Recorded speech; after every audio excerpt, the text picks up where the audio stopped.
Nature creation YouTube ಚಾನೆಲ್ನ ಸಮಸ್ತ ವೀಕ್ಷಕರಿಗೂ ನಮಸ್ಕಾರಗಳು.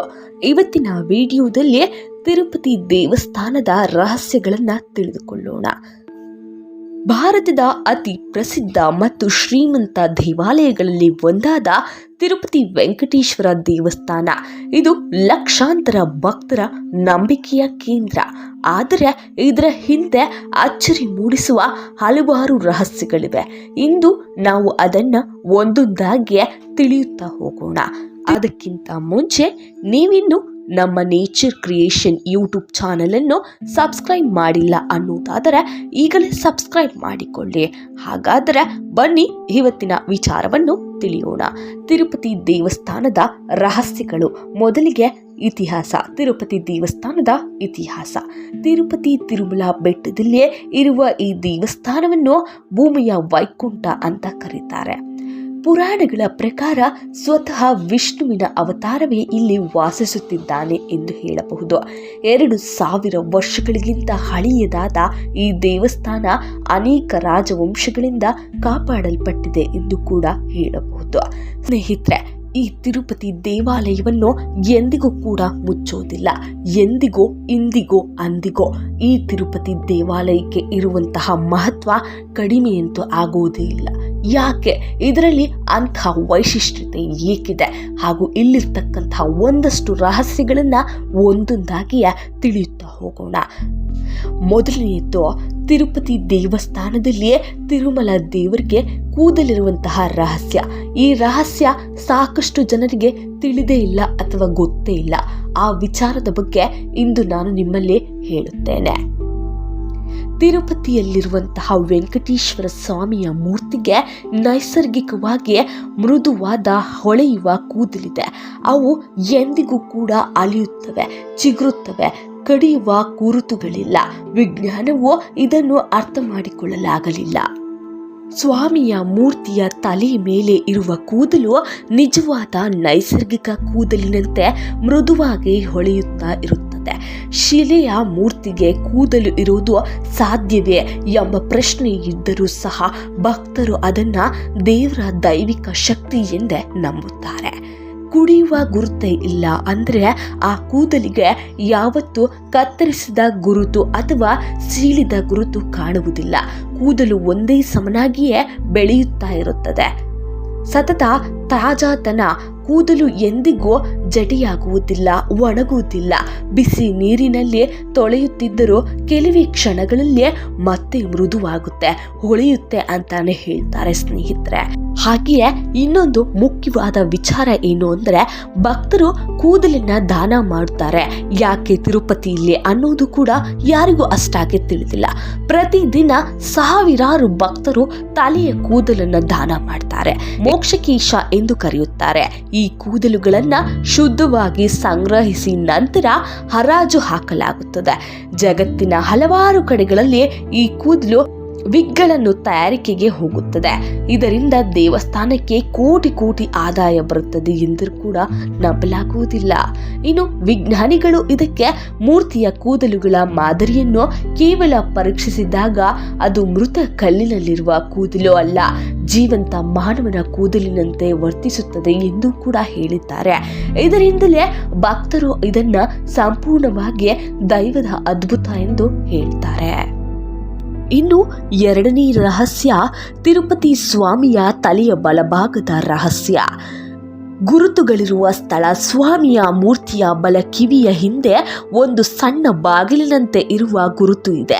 ಇದನ್ನು ತಲೆಯ ಬಲಭಾಗದ ರಹಸ್ಯ ಅಥವಾ ಶಿರೋಭಾಗದ ಚಿಹ್ನೆ ಎಂದು ಕೂಡ ಕರೆಯುತ್ತಾರೆ. ಸಮುದ್ರ ಶಬ್ದ. ಆ ಭಾಗದ ಹತ್ತಿರ ಕಿವಿ ಇಟ್ಟರೆ ಸಮುದ್ರದ ಅಲೆಗಳ ಶಬ್ದ ಕೇಳುತ್ತದೆ ಎಂದು ಭಕ್ತರು ಹೇಳುತ್ತಾರೆ. ಹಲವಾರು ಅರ್ಚಕರು ಮತ್ತು ತಿರುಮಲದಲ್ಲಿರುವವರು ಇದನ್ನು ಅನುಭವಿಸ್ತಾ ಇದ್ದಾರೆ. ದೇವರ ದೇಹವು ಸಮುದ್ರದ ಶಕ್ತಿಯೊಂದಿಗೆ ನೇರವಾಗಿ ಸಂಪರ್ಕ ಹೊಂದಿದೆ ಎಂಬ ನಂಬಿಕೆ ಕೂಡ ಇದೆ. ಇನ್ನು ಮೂರ್ತಿಯ ರಹಸ್ಯದ ಶಕ್ತಿ ಏನು ಗೊತ್ತಾ? ಮೂರ್ತಿಯ ಈ ಭಾಗವನ್ನು ಯಾರು ಮುಟ್ಟಲು ಅಥವಾ ಹತ್ತಿರ ನೋಡಲು ಅನುಮತಿಯೇ ಇಲ್ಲ. ಕೇವಲ ಅರ್ಚಕರು ಪೂಜೆ ಮಾಡುವಾಗ ಮಾತ್ರ ಅದನ್ನು ನೋಡುತ್ತಾರೆ. ಭಕ್ತರ ನಂಬಿಕೆಯಲ್ಲಿ ಆ ಸ್ಥಳವೇ ಸ್ವಾಮಿಯ ಜೀವಶಕ್ತಿ ಇರುವ ಸ್ಥಳ ಅಂತ ಕರೀತಾರೆ. ಇನ್ನು ವಿಜ್ಞಾನಿಗಳ ಪ್ರಕಾರ ಕೆಲ ವಿಜ್ಞಾನಿಗಳು ಈ ಧ್ವನಿಯನ್ನು ಪರೀಕ್ಷಿಸಲು ಪ್ರಯತ್ನಿಸಿದರೆ ನಿಖರ ಕಾರಣ ತಿಳಿಯಲಿಲ್ಲ. ದೇವಸ್ಥಾನದ ಒಳಗೆ ಯಾವುದೇ ಯಂತ್ರವಿಲ್ಲ, ಶಬ್ದವನ್ನು ಕೃತಕವಾಗಿ ಸೃಷ್ಟಿಸಲು ಸಾಧ್ಯವಿಲ್ಲ. ಅದಕ್ಕಾಗಿಯೇ ಇದನ್ನು ದೈವದ ಶಕ್ತಿ ಎಂದೇ ಭಕ್ತರು ನಂಬಿದ್ದಾರೆ ಹಾಗೂ ವಿಜ್ಞಾನಿಗಳು ಕೂಡ. ಇನ್ನು ಮೂರನೆಯ ರಹಸ್ಯ, ತಿರುಪತಿ ಸ್ವಾಮಿಯ ಕಣ್ಣಿನ ರಹಸ್ಯ. ಅತಿ ತೇಜಸ್ವಿ ಕಣ್ಣುಗಳು. ಸ್ವಾಮಿಯ ಮೂರ್ತಿಯ ಕಣ್ಣುಗಳು ತುಂಬಾ ದೊಡ್ಡದು, ಪ್ರಕಾಶಮಾನವಾಗಿದ್ದು ತೇಜಸ್ಸಿನಿಂದ ತುಂಬಿದೆ. ಭಕ್ತರು ನೇರವಾಗಿ ನೋಡಿದರೆ ಮನಸ್ಸಿನ ತಾಳದಷ್ಟು ಮನಶಕ್ತಿ ಮತ್ತು ಆಕರ್ಷಣೆ ಕಂಡುಬರುತ್ತದೆ ಎಂದು ಹೇಳುತ್ತಾರೆ. ಎಂದಿಗೂ ಮುಚ್ಚಿ ಇಡುವುದಿಲ್ಲ. ಅದಕ್ಕಾಗಿಯೇ ದೇವರ ಕಣ್ಣುಗಳನ್ನು ನೇರವಾಗಿ ಎಲ್ಲರೂ ನೋಡಲು ಅವಕಾಶ ಕೊಡುವುದಿಲ್ಲ. ಸ್ವಾಮಿಯ ಕಣ್ಣುಗಳನ್ನು ಸದಾ ನೋಡುತ್ತಲೇ ಇರಬೇಕು ಎನ್ನುವಂತೆ ಆಗುತ್ತದೆ. ವಿಶೇಷ ಸಂದರ್ಭಗಳಲ್ಲಿ ಮಾತ್ರ ಅರ್ಚಕರು ದೇವರ ಕಣ್ಣುಗಳನ್ನು ತೆರೆದು ದರ್ಶನ ಮಾಡುತ್ತಾರೆ. ಇನ್ನು ಈ ಕಣ್ಣುಗಳ ಬಗ್ಗೆ ಭಕ್ತರ ಅನುಭವ ಹೇಗಿದೆ ಗೊತ್ತಾ? ಕೆಲವರು ಹೇಳುವ ಪ್ರಕಾರ ದೇವರ ಕಣ್ಣುಗಳಿಗೆ ನೇರವಾಗಿ ದೃಷ್ಟಿ ಬೀಳಿದಾಗ ಅವರ ಮನಸ್ಸು ಶಾಂತವಾಗುತ್ತದೆ. ಕೆಲವರಿಗೆ ಕಣ್ಣೀರೇ ಬರುತ್ತದೆ. ಇದು ದೇವರ ಆಕರ್ಷಣ ಶಕ್ತಿಯೇ ಪರಿಣಾಮ ಎಂದು ಭಾವಿಸಲಾಗುತ್ತದೆ. ಇನ್ನು ವಿಜ್ಞಾನಿಗಳು ಹೇಳುವ ಹಾಗೆ ಮೂರ್ತಿಯ ಕಣ್ಣುಗಳು ಸಾಮಾನ್ಯ ಕಲ್ಲಿನ ಶಿಲ್ಪದಂತಿಲ್ಲ. ಅವುಗಳಲ್ಲಿ ಜೀವಂತಿಕೆಯಂತೆ ನೈಸರ್ಗಿಕ ಹೊಳಪು ಇದೆ. ಅದಕ್ಕಾಗಿಯೇ ದೇವರನ್ನು ಜೀವಂತ ದೇವರು ಎಂದು ಹಲವಾರು ರೀತಿಯಾಗಿ ಹಲವಾರು ಜನರು ಭಾವಿಸುತ್ತಾರೆ. ಇನ್ನು ನಾಲ್ಕನೇ ರಹಸ್ಯ, ಮೂರ್ತಿಯ ತಾಪಮಾನ. ತಿರುಮಲ ಬೆಟ್ಟವು ಶೀತ ಪ್ರದೇಶದಲ್ಲಿದ್ದರೂ ಸಹ ಸ್ವಾಮಿಯ ಮೂರ್ತಿ ಯಾವಾಗಲೂ ಗರ್ಮಿಯಾಗಿ ಇರುತ್ತದೆ. ಪ್ರತಿದಿನ ಅರ್ಚಕರು ಮೂರ್ತಿಯನ್ನು ತಂಪಾದ ನೀರಿನಿಂದ ತೊಳೆಯುತ್ತಾರೆ. ಆದರೂ ಕೂಡ ಕೆಲವೇ ನಿಮಿಷಗಳಲ್ಲಿ ಮೂರ್ತಿಯ ದೇಹವು ಪುನಃ ಬಿಸಿಯಾಗುತ್ತದೆ ಎಂದು ಕೂಡ ಹೇಳಲಾಗುತ್ತದೆ. ಈ ರೀತಿಯಾಗಿ ಏಕಾಗುತ್ತದೆ ಎಲ್ಲವೂ ಕೂಡ ಮತ್ತೊಂದು ವಿಡಿಯೋದಲ್ಲಿ ತಿಳಿಸಿಕೊಡುತ್ತೇನೆ. ಇನ್ನು ಮುಂದಿನ ರಹಸ್ಯ, ಹವ್ಯಾಸಿ ಸಂಶೋಧಕರಿಗೆ ಅಚ್ಚರಿಯೇ. ಮೂರ್ತಿಯ ಕಲ್ಪನೆಯಿಂದ ಮಾಡಿದರೂ ಅದರ ಬಾಹ್ಯ ಚರ್ಮದಲ್ಲಿ ನೈಸರ್ಗಿಕ ಜೀವಂತಿಕೆಯಂತೆ ಮೃದುವಾದ ತ್ವಚೆ ಇದೆ ಎಂದು ಹೇಳಿದ್ದಾರೆ. ಯಾರೇ ಹತ್ತಿರ ಹೋಗಿ ನೋಡಿದರೂ ಸಹ ಅದು ಸಾಮಾನ್ಯ ಮೂರ್ತಿಯಂತಿಲ್ಲ ಎಂಬ ಭಾವನೆ ಬರುತ್ತದೆ. ಇನ್ನು ಮುಂದಿನ ರಹಸ್ಯ, ತಿರುಪತಿ ದೇವಸ್ಥಾನದ ಹಣದ ರಹಸ್ಯ. ಜಗತ್ತಿನ ಶ್ರೀಮಂತ ದೇವಾಲಯ ತಿರುಪತಿ ವೆಂಕಟೇಶ್ವರ ದೇವಸ್ಥಾನವನ್ನು ಭೂಮಿಯ ಅತಿ ಶ್ರೀಮಂತ ದೇವಾಲಯ ಎಂದು ಕೂಡ ಕರೆಯುತ್ತಾರೆ. ಪ್ರತಿದಿನ ಸಾವಿರಾರು ಭಕ್ತರು ಹಣ, ಬಂಗಾರ, ಬೆಳ್ಳಿ, ನಾಣ್ಯ, ಆಭರಣ ಅರ್ಪಿಸುತ್ತಾರೆ. ಹುಂಡಿಯ ರಹಸ್ಯ, ದೇವಸ್ಥಾನದ ಹುಂಡಿಗೆ ಪ್ರತಿದಿನ 3 ರಿಂದ 5 ಕೋಟಿಯವರೆಗೆ ಹಣ ಬರುತ್ತದೆ. ವರ್ಷದ ಒಟ್ಟು ಆದಾಯ 3,000 ಕೋಟಿಗೂ ಹೆಚ್ಚಾಗಿರುತ್ತದೆ. ಇದು ಭಾರತದ ಅತಿ ದೊಡ್ಡ ಕಂಪನಿಗಳಿಗಿಂತ ಬರುವ ಲಾಭಕ್ಕಿಂತ ಹೆಚ್ಚಾಗಿದೆ. ಕೂದಲ ದಾನದ ಆದಾಯ ಎಷ್ಟು ಗೊತ್ತಾ? ತಿರುಪತಿಯಲ್ಲಿ ನಾವು ಕೊಡುವಂತಹ ಕೂದಲಿನ ದಾನದಿಂದ ಆದಾಯ ಕೂಡ ಬರುತ್ತೆ. ಪ್ರತಿದಿನ ಭಕ್ತರು ಮೋಕ್ಷಕೇಶ ಕೂದಲನ್ನು ದಾನ ಮಾಡ್ತಾ ಇರ್ತಾರೆ. ಆ ಕೂದಲುಗಳನ್ನ ಹರಾಜು ಹಾಕಿ ವರ್ಷಕ್ಕೆ ಶತಕೋಟಿ ರೂಪಾಯಿ ಆದಾಯ ಬರುತ್ತದೆ. ಇವು ವಿಗ್ ತಯಾರಿಕೆಗೆ ವಿದೇಶಿಗಳಲ್ಲಿ ಮಾಡಲಾಗುತ್ತದೆ. ಇನ್ನು ಬಂಗಾರದ ಸಂಗ್ರಹ. ದೇವಸ್ಥಾನದಲ್ಲಿ ಈಗಲೇ 10 ಟನ್ಗಿಂತ ಹೆಚ್ಚು ಬಂಗಾರ ಇದೆ. ಪ್ರತಿದಿನ ಹೊಸ ಆಭರಣ, ಚಿನ್ನದ ನಾಣ್ಯಗಳು ಬರುತ್ತಲೇ ಇರುತ್ತದೆ. ಸ್ವಾಮಿಗೆ ಅಲಂಕಾರ ಮಾಡುವಾಗ ಲಕ್ಷಾಂತರ ಮೌಲ್ಯದ ಆಭರಣಗಳನ್ನು ಬಳಸಲಾಗುತ್ತದೆ. ಪ್ರಸಾದದ ರಹಸ್ಯ, ಲಡ್ಡು ಪ್ರಸಾದ. ತಿರುಪತಿ ದೇವಸ್ಥಾನದ ವಿಶೇಷ, ಪ್ರತಿದಿನ ಲಕ್ಷಾಂತರ ಲಡ್ಡುಗಳನ್ನು ತಯಾರಿಸಲಾಗುತ್ತದೆ.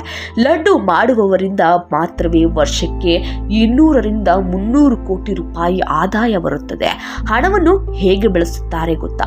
ದೇವಸ್ಥಾನದ ಆದಾಯವನ್ನು ಆಸ್ಪತ್ರೆ, ಶಾಲೆ, ಅನ್ನಪ್ರಸಾದ, ದಾನ ಧರ್ಮಗಳು, ರಸ್ತೆ ನಿರ್ಮಾಣ, ಶಿಕ್ಷಣ ಮುಂತಾದ ಸಮಾಜಮುಖಿ ಕಾರ್ಯಗಳಿಗೆ ಬಳಸುತ್ತಾರೆ. ಪ್ರತಿದಿನ ತಿರುಮಲದಲ್ಲಿ ಲಕ್ಷಾಂತರ ಜನರಿಗೆ ಅನ್ನಪ್ರಸಾದ ಉಚಿತವಾಗಿ ನೀಡಲಾಗುತ್ತದೆ.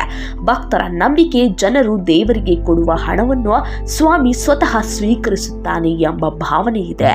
ಅದಕ್ಕಾಗಿಯೇ ಹುಂಡಿಯಲ್ಲಿ ಹಾಕುವ ಪ್ರತಿಯೊಂದು ರೂಪಾಯಿಯನ್ನು ಅಮೂಲ್ಯ ಭಕ್ತರ ಚಿಹ್ನೆ ಎಂದೇ ಪರಿಗಣಿಸಲಾಗುತ್ತದೆ. ವೈಜ್ಞಾನಿಕವಾಗಿ ನಮ್ಮ ನಂಬಿಕೆಯನ್ನು ಗೊತ್ತಾ? ಕೆಲವರು ಈ ರಹಸ್ಯಗಳನ್ನು ವಿಜ್ಞಾನದಿಂದ ಅರ್ಥ ಮಾಡಿಕೊಳ್ಳಲು ಯತ್ನಿಸುತ್ತಾರೆ, ಆದರೆ ಭಕ್ತರ ದೃಷ್ಟಿಯಿಂದ ಇದು ಭಗವಂತನ ಅದ್ಭುತ ಶಕ್ತಿ. ಮಾನವನ ಬುದ್ಧಿಯಿಂದ ಸಂಪೂರ್ಣವಾಗಿ ಅರ್ಥ ಮಾಡಿಕೊಳ್ಳಲಾಗದು. ಈ ಸಂಗತಿಯನ್ನ ಸಮಾಪನ ತಿರುಪತಿ ದೇವಸ್ಥಾನ ಕೇವಲ ಒಂದು ಧಾರ್ಮಿಕ ಕೇಂದ್ರವಲ್ಲ, ಇದು ದೇವರ ಅದ್ಭುತ ಶಕ್ತಿ, ನಂಬಿಕೆ ಮತ್ತು ರಹಸ್ಯಗಳ ಮುಹೂರ್ತ. ಒಟ್ಟಾರೆಯಾಗಿ ಹೇಳುವುದಾದರೆ ಸ್ನೇಹಿತರೆ, ತಿರುಪತಿ ದೇವರ ಬಗ್ಗೆ ಹೇಳುವುದಕ್ಕೆ ಬಹಳಷ್ಟು ಇದೆ, ಕೇಳುವುದಕ್ಕೂ ಕೂಡ ಬಹಳಷ್ಟು ಇದೆ. ಹಾಗಾಗಿ ಇನ್ನೊಮ್ಮೆ ಇನ್ನೊಂದು ವಿಡಿಯೋದಲ್ಲಿ ಪೂರ್ತಿಯಾಗಿ ಮತ್ತೊಂದು ವಿಚಾರವನ್ನು ತೆಗೆದುಕೊಂಡು ಬರ್ತಾನೆ. ಅದಕ್ಕಿಂತ ಮುಂಚೆ ನೀವಿನ್ನು ನಮ್ಮ ನೇಚರ್ ಕ್ರಿಯೇಷನ್ ಯೂಟ್ಯೂಬ್ ಚಾನಲನ್ನು ಸಬ್ಸ್ಕ್ರೈಬ್ ಮಾಡಿಲ್ಲ ಅನ್ನೋದಾದರೆ ಈಗಲೇ ಸಬ್ಸ್ಕ್ರೈಬ್ ಮಾಡಿಕೊಳ್ಳಿ. ಹಾಗೆ ಈ ವಿಚಾರವನ್ನು ನಿಮ್ಮ ಸ್ನೇಹಿತರೊಟ್ಟಿಗೆ ಹಂಚಿಕೊಳ್ಳೋದನ್ನು ಮರಿಬೇಡಿ. ವಿಡಿಯೋಗೊಂದು ಲೈಕ್ ಮಾಡಿ. ಹಾಗೆ ನಿಮಗೇನಾದರೂ ಇನ್ನೂ ಹೆಚ್ಚಿನ ಮಾಹಿತಿ ಬೇಕಿದ್ದಲ್ಲಿ ಕಮೆಂಟ್ ಬಾಕ್ಸ್ನಲ್ಲಿ ಮಾಹಿತಿ ಕೊಡಿ. ನಿಮ್ಮ ಪ್ರೀತಿ ಮತ್ತು ಸಹಕಾರಕ್ಕಾಗಿ ಅನಂತ ಧನ್ಯವಾದಗಳು.